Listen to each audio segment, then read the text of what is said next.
Hey guys, welcome back to the channel. Novel Bushida here, and today we're going to be talking about a new set I've been building, a Sword Shield supportive set. And you may be thinking, a Sword Shield, isn't this guy Lance main? Well, in Wilds, I've been using Sword Shield quite a lot. It's actually my secondary weapon in this game. And today we're going to show you a build to become a supportive king in this game. Now, this set revolves around the Blongonga armor set, but we also have some Shaywu as well. Now, the Blongonga armor set gives you quite a lot of skills: Agitator, Wide Range, Counter Attack, Palico Rally, and Item Prolonger, and also its own bonus skill, War Cry, which we'll get into in a moment. Now, in my version, I haven't used any Palico Rally or any of the counter attack. We've gone for more offensive but also supportive skills in this set. So let's just go through what these moves actually do. Now, firstly, we got Slugger. Obviously, Slugger allows you to stun monsters more often. Very helpful with the Sword Shield, with your shield bashing. Guardus does an extra, which we'll get into in a sec, but Guard allows you to easier block moves and reduce stamina loss when you block those moves. Sharpness helps you to sharpen your weapons much faster, and it's always nice to keep your weapon nice and sharp. Stamina Thief, when you hit the monster's body with your shield, will actually do exhaust damage, slowing down the monster, making them become exhausted faster than otherwise. Agitator, this will increase your damage and your crit when large monsters become enraged. At level 5, giving you 20 attack and 15% affinity. This build isn't just about defense and support, it's also about offensive power too. Next, we got Wide Range. Now, this is the keystone of this build. Wide Range allows certain items to also affect nearby allies. And if you max out 5, the items you use that are applicable for this effect will have the highest efficiency for all of your allies, which will be great when it comes to teamwork. Next, Earplugs. This stops monsters from being able to roar you.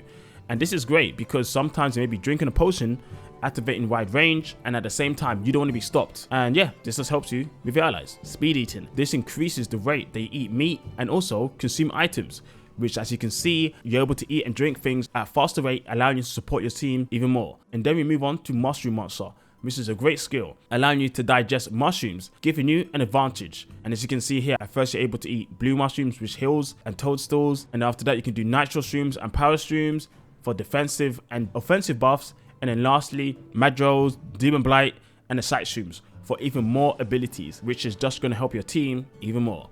Right now on screen, you should be seeing the effects of which mushrooms give you what. Bear in mind, these are the effects that were Monster in the World. It may have changed by then, and if they have, I will update you guys down in the comments down below. Moving into the next one, Item Prolonger. Extends the effects of certain items by 50% at level 3. This will allow you to help your team with all the buffs you're giving them, the attack buffs, the defense buffs for longer periods of time, which is awesome. Then we got Blindsider, which is a gimmicky thing, but I think it's pretty cool. Improves the efficiency of flash attacks and items, which is great. So if you're able to flash the monster, flying monsters, or any monster, you'll be able to help your team even more, getting more damage. Guys, this is truly a supportive set. Lastly, and the coolest thing that inspired this build, War Cry 2. Now, when you use the Jester to victory, you temporarily increase the attack of your nearby allies and greatly affect Palicos and support hunters. So this is very useful, not just for your allies when you're playing the people, but also solo with your Palico and the support hunters. Now, to use the gesture to victory, you need to go to communications and go to the 5th tab, number 19, which you'll see to victory here. Now, if I use this ability here, you'll see I got a buff, even Elmo got a buff, I think, right? And my Palico too, as you can see, which is pretty cool. Did Elmo get a buff or what was that? It actually weird. We'll see that in a second. And also, guys, I also recommend you actually put on your radio list as well, so you can activate this at any time. Okay, she didn't get a buff. And as you can see, guys, every time I use this, me and my Palico are getting buffed up. So this just adds into more ways to get attack for your team. And surprisingly, it actually stacks with other ways of getting attack. If I just use a Demon Powder right now, my attack increases still. And then if I use a Might Seed, my attack goes even higher, which is pretty damn cool. So this set, guys, really is truly supportive for your team. Now let me show you what parts of the armor set we're actually dealing with here. Now, for this armor set, I've gone for the Blongonga Helm Beta, giving 2 Wide Range, and of course we get the set bonus of Blongonga Spirit. It has 1 level 2 slot and 2 level 1 slots, which is pretty damn cool. Next, we got the Blongonga Alpha set, 2 Agitator, 2 Item Prolonger. Then Shaywu. Now, Shaywu comes into this for the earplugs. You don't need earplugs. If you want to mix it up with anything else, you can go for it. But earplugs, I thought, would be nice for supporting your team, just in case you get roared or anything like that happens. And also, during those wars, if you don't need to heal anyone, you can just do damage, which is pretty damn cool. It comes with 1 2 slot and 1 1 slot, so make use of those. Next, Blongonga's KO Alpha. Now this one gives you 2 agitator and 1 wide range, and also comes with one slot. And then lastly, Blongonga Griefs Beta, which gives you 1 agitator and 2 level 2 slots, which is pretty damn nice. Now let's look at the decos. Now I have quite a lot of decos, and I've actually got a sword shield here, which is a water sword shield. I think this is Shay Wu's sword shield as well actually. It has a 3 slot, a 2 slot, and a 1 slot. It's a water sword shield which comes with guard. The guard just comes with this weapon. You can use whatever you feel is necessary for this weapon, but I just decided to go for the water one for now. And now this portion, guys, it depends on the decos you have available. I am quite lucky that I have decent decos for this type of build, but the more you grind in this game, they're quite generous with the decos to give to you. So make use of what you got. As you can see here, for the level 3 slot, I've got a grinder and KO one. So I thought, you know what, let me just add more into KO with the level 2 here, and then finishing it off with a drain for stamina thief. If you don't want KO, it's fine, you can mix it up. If you don't want grinder, interesting name, you can also mix it up with anything else, more drain for more support, or any other skills you feel like is going to be useful for your team. Next, Mushroom Monster. This set itself doesn't have Mushroom Monster, and luckily for me, I have 3 Mushroom Monster decorations. Each one of these gives you 1 Mushroom Monster, and Mushroom Monster maxes out at level 3.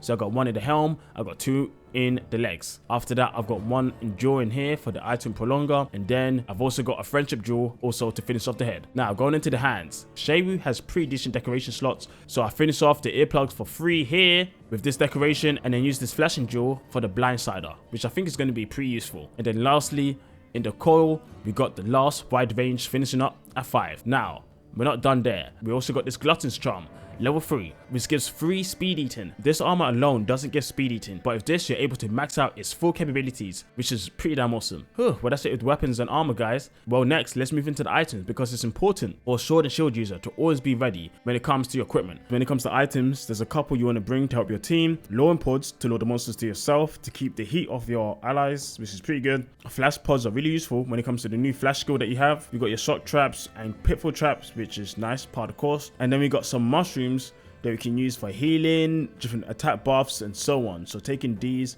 will help us with our team. Then we got Armor Charm, Power Charm for more attack and defense, Hard Shell Powder, and Demon Powder for more defense and attack for your whole team.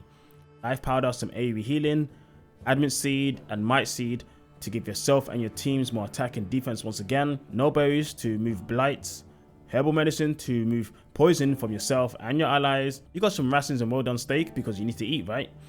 Then finishing off with Ancient Potion, Max Potion for some big healing, and the Mega Potion and the regular potion, the staples of this set. And with that out of the way, guys, let's get into a hunt and see how it goes from there. All right, guys, we're back, and we're going to be playing with my friends here using the new Sword and Shield support set that we have created. Yeah, so let's see how this goes. We're fighting against a Tempered Arc Veiled, so this should be pretty interesting. Hopefully no one dies, right? Okay, let's do this. This one's 5-star, by the way. Now the guys are behind me. If I use this seed here, you can see on the left side, they're getting buffed. See, the earplugs coming in handy. Oh my god. Look at that. JR has some blight on him, so let's remove that. Oh. That one doesn't work on your teammates. Oh. Shapes is dead. Okay, to victory, give myself some attack. Alright, let's shoot myself up.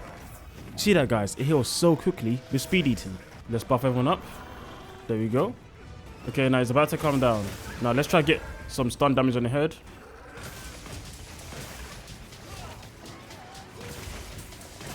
And as you can see, we probably need shockproof in multiplayer hunts because you can get hit around a bit easily. Oh, nice. Now obviously against Arc Veiled, it would be better to use a dragon weapon, which I don't have maxed out right now, so we're going to stick with what we got here. Let me heal. Good heal ships as well. Nice. Oh, that hit me. Oh! Damn. That caught me in a bad moment. I should have stayed on the ground. See, even when I don't parry, guys, I get a nice block. Ships is in trouble. Let's heal him up.